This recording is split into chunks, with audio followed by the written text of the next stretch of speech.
Hi guys, it's Emma here, and today I'm going to be talking about Twin Peaks again. I have my box filled with topics and I'm going to try and answer them the best I can. Since I wrote these down, I know that so far I've picked out some questions that may have been easier to answer than some of the topics that I wrote, so I have a worrying feeling that this may be difficult from here on in, but we'll give it a go. So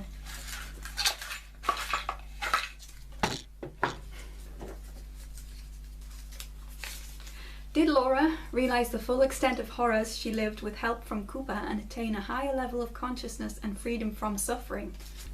I think that's a really valid interpretation of what happened at the end of Twin Peaks, The Return, considering that Carrie Page seemed to have an awakening of sorts when she was confronted with seeing Laura's house and hearing the voice of Sarah Palmer calling for Laura. Do you know Sarah Palmer? No. You know, we see moments where Cooper seems to know what's going on, what he's doing, and then other moments when he's slightly surprised by the turn of events. And I think when he's in this Odessa world, he just goes along with whatever's happening, and things are happening outside of himself that he doesn't control anymore. He doesn't have that special spiritual wisdom that seemed to have been imbued to him or upon him in the Black Lodge. He's just floundering a little bit, so when he first meets Carrie Page, it becomes clear that he has this mission in order to awaken Carrie to the fact that she's actually Laura. What we see on screen seems to imply that that's what Dale's mission is from that point on. And there's definitely, from what we see in Carrie's life, a kind of numbness to events. For instance, there's a corpse sitting in her living room when we first meet her, and she doesn't seem bothered by it whatsoever. She has a life of suppressed emotions, perhaps. And I think that her screaming could certainly indicate a realization of sorts to the kind of horrors that she endured in her life. Laura's life, I mean, not Carrie's. Although the two could synchronize there, I suppose, if she's also thinking about experiences that she had as Carrie. Certainly there seems to be a history in that Odessa world. It's a history, at least, that she believes exists. That was one of the common interpretations, I think, from fans after the end of season 3, that this was a moment of awakening and that she somehow had been freed. And although it didn't end the same, in fact it ended quite differently to Fire Walk With Me, there also seems to be the same kind of realization at the end of Fire Walk With Me, where Laura has that epiphany moment, if you like, where she is accepting of what's happened. Yeah, I think that's very plausible.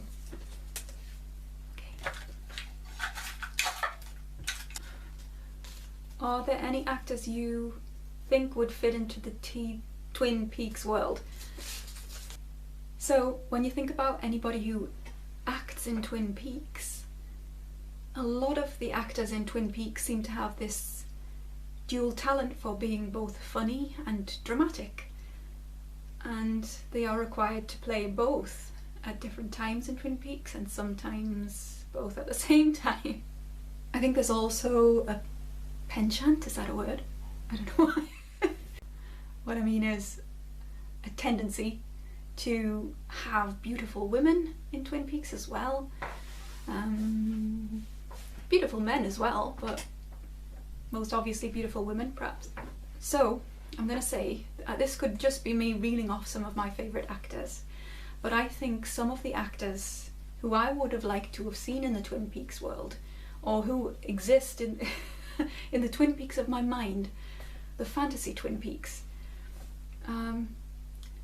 Jimmy Simpson, I think, who you might have latterly seen in Westworld. He started life as a comedian, I believe, but I've seen him play very dramatic, and he does it so well. I'm not quite sure how he isn't a more prolific actor and hasn't done more. There's this awesome scene from the series Breakout Kings in which he plays opposite Robert Nepper, actually. And although Nepper has been given full reign to express himself in that scene, you get equal contribution from Simpson in that.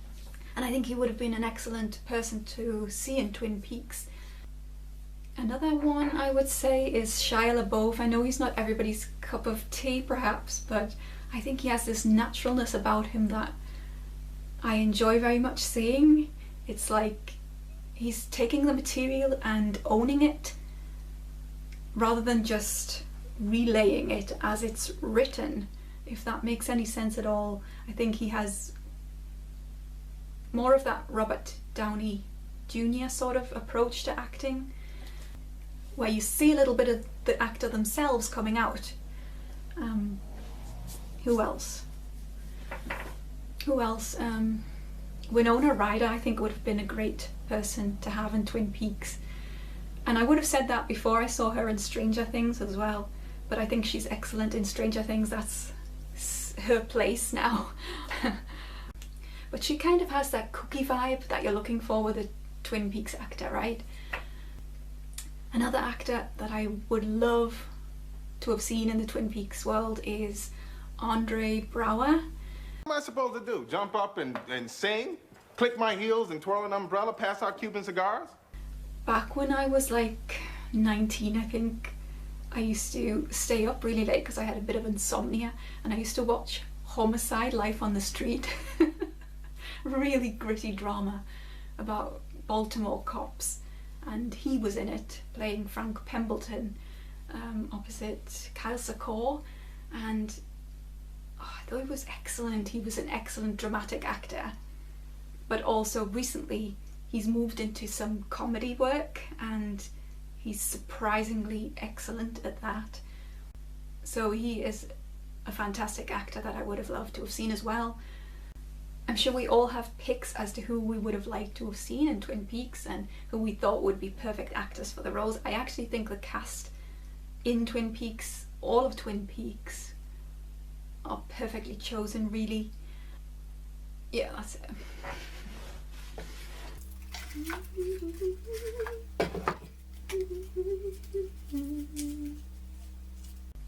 The Blue Rose. If Dale failed in the end, would the Blue Rose task force continue? Yes. So I'm going to say yes to that because I think Tammy was being prepped for that kind of role. What's the significance of the Blue Rose? And that she was the next in line to perhaps take it and run and set up her own little group of agents that she wanted to work with as well. Certainly she was naive in the beginning, but I think towards the end of The Return we saw Tammy much more capable and comfortable with that world, and she was in fact contributing a lot to the discussions with Gordon and Albert. She had a lot of buy-in from Denise as well. I don't think it matters if Dale failed in regards to the existence and continuance of the Blue Rose Task Force. I mean, if you think about who was already in the Blue Rose Task Force, how many of the agents met with a sticky end or tried but did not accomplish what they set out to. I think the Blue Rose Task Force is almost symbolic against fighting evil in a way. It doesn't really matter if they fail, it only matters that they keep trying. So definitely in whatever reality is left or created, I think that the Blue Rose Task Force would still exist.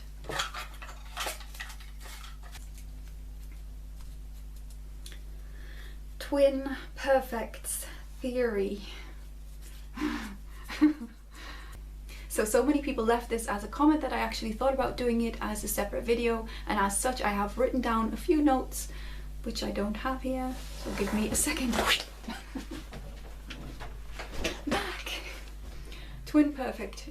He has this theory on YouTube and it's gotten a lot of views, actually over 1 million views, and one of the most astonishing things about it is that it's over 4 hours long, the original video, plus he has followed up that with 2, I think, an hour videos, so nearly 6 or more than 6 hours of content explaining his theory about Twin Peaks and here they are. Twin Perfect Theory. Okay, so I'm guessing that everyone who's watching this video now has watched Twin Perfect Theory, or at least some of it. I admit that I couldn't get through it at first. It was a bit long for me, so I kind of tried to attack it in chunks, and I'm guessing some of you did the same. If you haven't watched it, I will try and give a brief explanation of what he says. So basically, he says his theory is that the show... I can't read my own writing. He says Twin Peaks is a self-aware TV show about the balance of light and dark on television, and that the meta commentary isn't just commentary, it's literally happening inside the show. It's a TV show that knows it's a TV show about the concept of TV itself. And everything in the show relates to this external construct, and it connects to consumable TV violence and the idea of David Lynch showing us the darkness so that we can recognize the light. So I don't know much about Twin Perfect. I haven't actually viewed any other of his videos on his channel, but I did notice that they were all kind of explanation videos, analysis videos, which explain things in great detail. So I'm guessing that's what kind of channel he is. I'm not sure whether he is a David Lynch scholar or whether he is just taking off David Lynch for that particular set of videos, but he is very like David Lynch in terms of presenting and speaking and behaving. So first of all, props to him for doing this. I mean, he presents it like an academic would. I don't know if he is an academic or whether he's a professor or a teacher, or whether he is doing some kind of thesis for something, or whether it's just pure fan-driven love. But what he does is he presents it like any academic would, in that he gives us his theories and then he backs it up with evidence. And he does that for a huge amount of the show. He actually says in one of his follow-up videos that, you know, he challenges people to think of a scene and he'll defend it with his theory, if you like. So yeah, I think it's excellent that he's approached it in this way, and that he has obviously methodically researched it in order to give us fans all of this. I think that if he is a student of Lynch, and by that I mean he adores Lynch in every way and that's why he's done this, then I give credit to him. And that would give me a reason, I think, to believe more in what he's saying, because I think if any of us, if we have an idol like that and we study them and we consume everything that they offer, then most of us, I think, if we're on that level of depth with integration with our idol, we can provide a fairly good insight as to what the person's or the artist's mind is. So I think that lends validity to the idea that he knows what David Lynch is talking about when he interprets some of David Lynch's quotes, for example, which he does quite frequently throughout his video. So I have to admit that a lot of things that Twin Perfect presents I wasn't actually familiar with, and they were illuminating, and they have certainly provided greater depth to what I'm seeing on screen in Twin Peaks, and perhaps into the world of David Lynch's mind. It's opened that up a little bit more as to what he's thinking about as an artist when he's creating things like Twin Peaks, and not just Twin Peaks, but everything that he has created. I have to admit though that when I first watched this, I did find Twin Perfect's mannerisms a little hard to swallow. I'm not sure if he's doing it just because it's a way of ensuring that your audience keeps watching, but the fact that he keeps insisting that he's correct and that you're a little bit stupid if you don't agree, it didn't sit with me too well.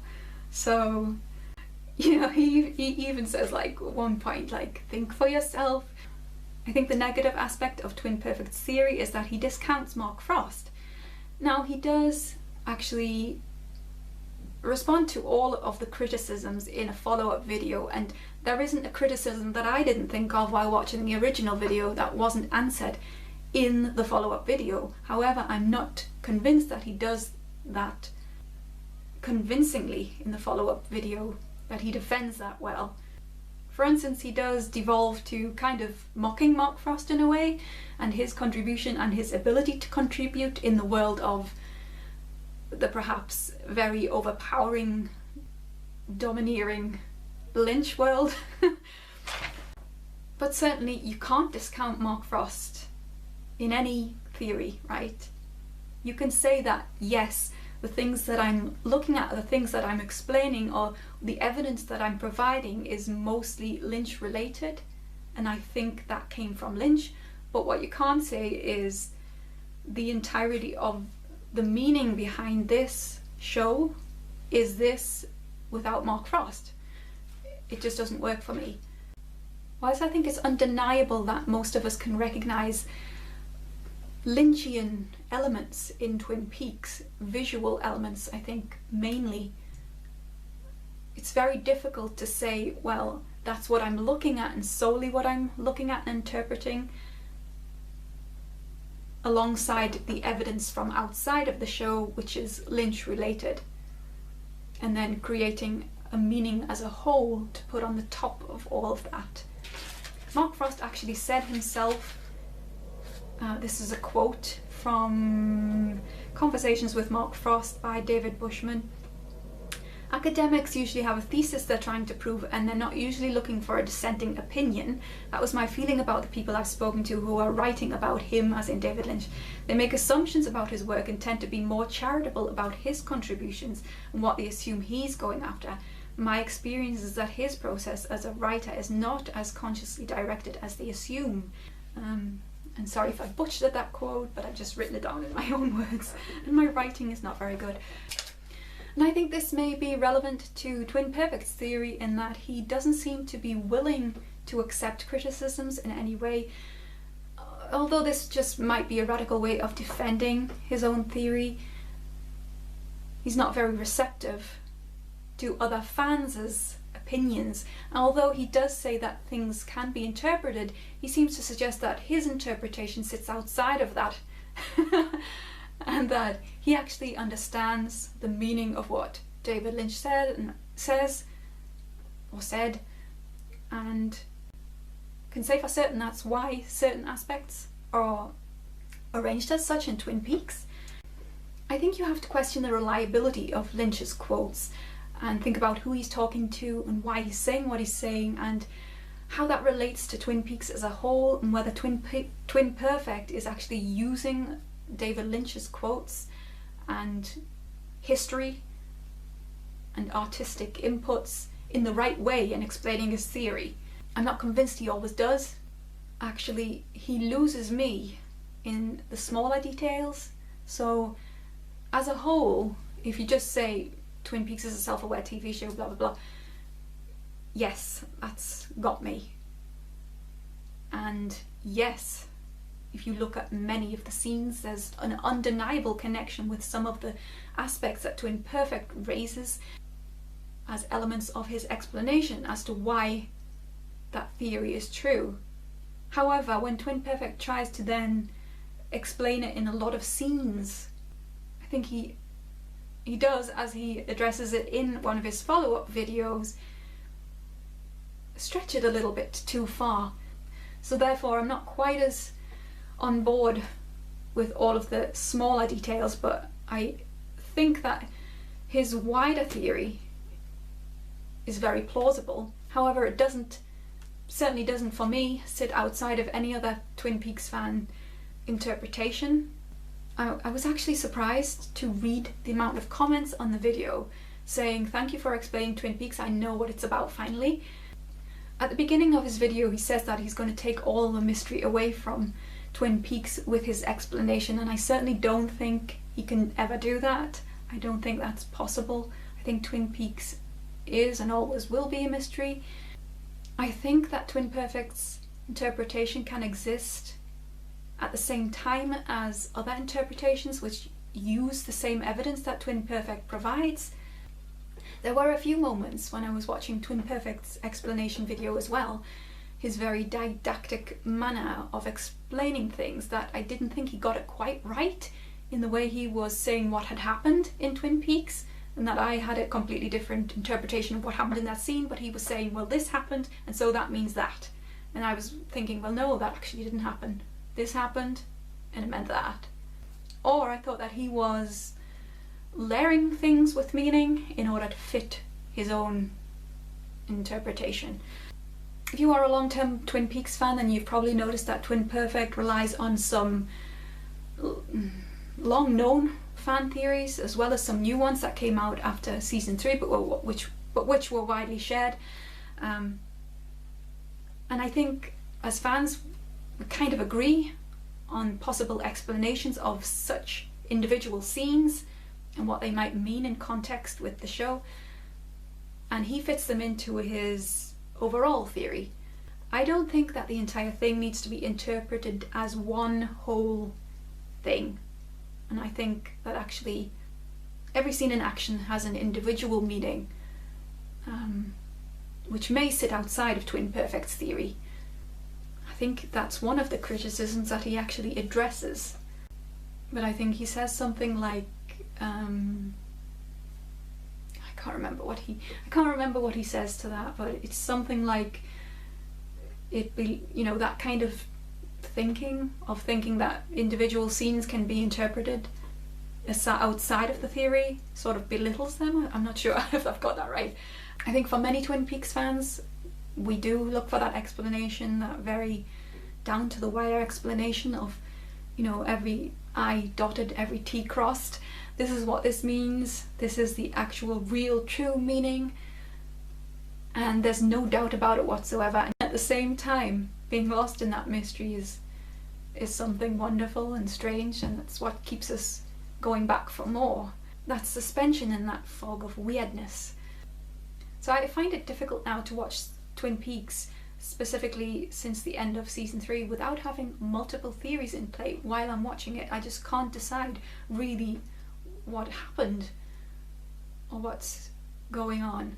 I just have to accept everything that I've thought myself about such things I'm watching, and everything that I know from external forces such as other fans' interpretations and people like Twin Perfect giving me the origins of ideas, seeds of ideas from one of the creators. So I take all of that on board, but I don't think that it needs to be boiled down to that very last atom of explanation. If you want to, fair enough, but I don't know why we'd all choose to believe Twin Perfect. I would choose to believe David Lynch and Mark Frost if they came out and said, yes, he's correct. But I don't know why we'd all choose to believe Twin Perfect's theory and accept it as the ultimate. I kind of want to just believe what I want to believe. And I've always thought that all theories are valid when it comes to Twin Peaks. This to me is just another fan theory. I don't think there is a hierarchy where this one sits at the top because Twin Perfect knows more about David Lynch than anybody else, and he is skilled at presenting that information in a way that for a lot of the time fits together very well. But if he was presenting this as kind of coursework or for a book or something like that, I would say that's excellent. That's freaking excellent that you've managed to delve so deep into the information that you have, connect it, come up with your own opinions about that, and arrange it so well that it makes sense for the most part. I mean, as Twin Peaks fans, we know that there are themes within the show that link together, and that we perhaps don't have the analytical kind of mind that Twin Perfect has to be able to successfully interpret them and understand them. I certainly don't have that kind of mind, but I admire anybody who does, and it's that kind of material that exists in which we as scholars of the work tend to go to when we want to learn more. So I think it's great that it's out there, but I would caution against accepting it as the one all, end all, be all, whatever, all encompassing theory of Twin Peaks. Are Twin Peaks fans more intellectual than other fandom? That's kind of a funny question that follows on from the Twin Perfect one, isn't it? Yes.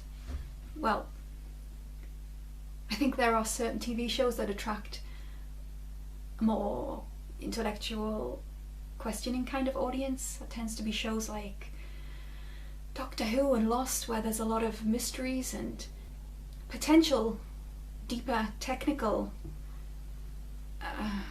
equations that need to be solved inside the work.